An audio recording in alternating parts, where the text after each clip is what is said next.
Hi guys, it's me, Renan. Renan. Weird name, right? It's because I'm from Brazil. That's why I started wondering while I was in class and hanging out with my friends about the different perspectives about global warming around the world and also in other cultures. In your opinion, do you think that is a universal knowledge? That is the main point in this video. But first, we need to know what is global warming, and for that matter, we're gonna have help from our friend NetGeo. Let's go! Human activities, from pollution to overpopulation, are driving up the Earth's temperature and fundamentally changing the world around us. The main cause is a phenomenon known as the greenhouse effect. Gases in the atmosphere, such as water vapor, carbon dioxide, methane, nitrous oxide, and chlorofluorocarbons, let the sun's light in, but keep some of the heat from escaping, like the glass walls of a greenhouse.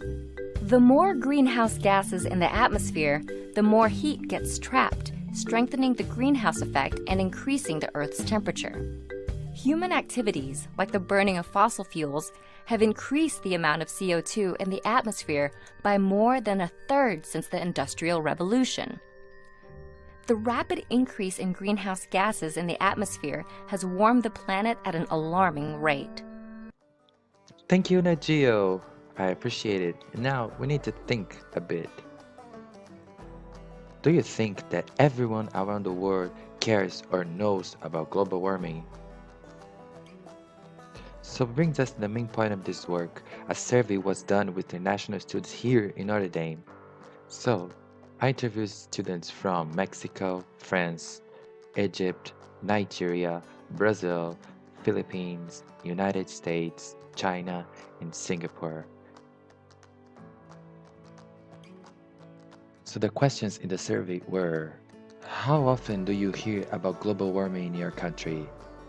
How aware are you about global warming effects in the world?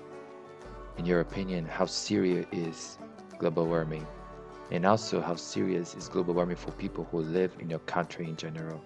And I asked for an example of the effect of global warming in their countries. So let's go now for the survey results about the global warming survey.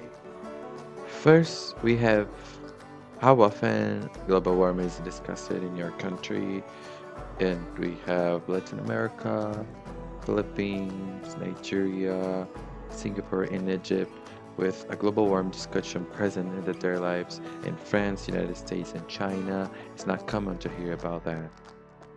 Now, about how people are aware of global warming, we have Latin America, France, Egypt, Philippines, United States, and China with more than 50% awareness in global warming. And the other way, we have Nigeria and Singapore with less than 50%. Now, the third question was how serious is global warming? And all the international students here in Notre Dame said that global warming is a serious threat, with all more than 60%. Okay, now is the most interesting part about the survey. What about the people in general, in their opinion, how serious global warming for people who live in their country in general? So, people that live in Latin America, Nigeria, United States, China, and Nigeria, they find pretty serious global warming. But France, Egypt, Philippines, and Singapore, it's not that serious. The reference article was about a group called Gallup World Poll that interviewed people in 119 countries. A group of scientists analyzed how much people have responded to two of the questions.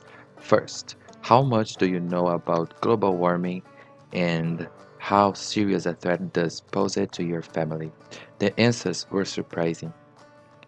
People from richer, well-educated nations tend to know more about global warming. They tend to judge it as being not as serious. Those people in poor, less educated areas tend to be more worried about it and take it as a serious threat.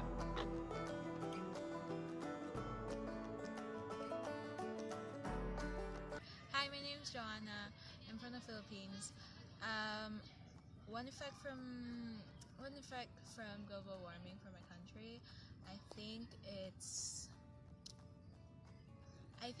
it's the typhoon that it brings. Like, sure, Philippines is located in a place where there will be a lot of typhoons, but there are more and more typhoons coming to the Philippines, and the typhoons are getting stronger and stronger, and it's like causing a lot of death. Like, for example, last year Typhoon Mangkhut was a really, really big one and a really, really strong one, and went past the Philippines, and then I think there were like 120 something people who died there, and it was really sad. And not only that, just the months, like during the monsoon season, it rains so much that there are a lot of flash floods and people need to evacuate from their homes, like a lot.